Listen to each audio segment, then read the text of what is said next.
ये दुनिया का सबसे खतरनाक वायरस है जिसकी करप्शन पावर एक्सट्रीम लेवल पर है। जैसे ही ये किसी फ्रेश ब्लड के कांटेक्ट में आता है, तुरंत ही इसकी फ्रीक डिवीजन शुरू हो जाती है। पहले 2, फिर 4, फिर 8 और फिर अनलिमिटेड रिप्रोडक्शन। सिर्फ कुछ सेकंड में ये ताजा खून को पूरी तरह से अब्सॉर्ब कर सकता है। जैसे ही वायरस कंटेनर से बाहर निकलने को होता है, डॉक्टर फौरन अपना लेटेस्ट डेवलप किया हुआ मॉलिक्यूलर फ्रीजिंग एजेंट निकालता है और सीधे कंटेनर पर स्प्रे कर देता है। उसी वक्त वायरस का स्प्रेड रुक जाता है, कम से कम टेम्पररी तौर पर।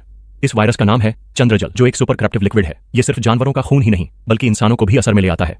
अगर ये बॉडी के अंदर चला जाए तो इंसान बिना रुके मुंह से पानी या यूं कहें वायरस फेंकता रहता है। कहते हैं ये वायरस उन शरीरों को पनिश करता है जो प्रोटेक्टेड नहीं होते। अगर इसे किसी ऐसे इंसान का पता चल गया तो समझो बात बिगड़ गई। इस वक्त सबसे जरूरी था एस्ट्रोनॉट के पेट के अंदर फैले चंद्रजल को कंट्रोल करना, क्योंकि जैसे जैसे ये वायरस उसकी बॉडी का खून ऑब्जॉर्ब कर रहा था, वैसे वैसे उसके मुंह से लगातार वही लिक्विड बाहर निकल रहा था।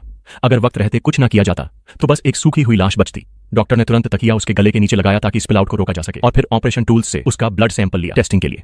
माइक्रोस्कोप के नीचे एनालिसिस के बाद यह कंफर्म हुआ कि जो वायरस एस्ट्रोनॉट के शरीर में है वही है जिस पर वो लोग रिसर्च कर रहे थे, चंद्रजल।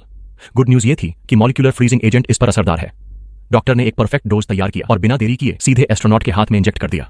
अब साफ दिख रहा था वायरस फैलना बंद कर चुका है और फाइनली एस्ट्रोनॉट की जान बच गई।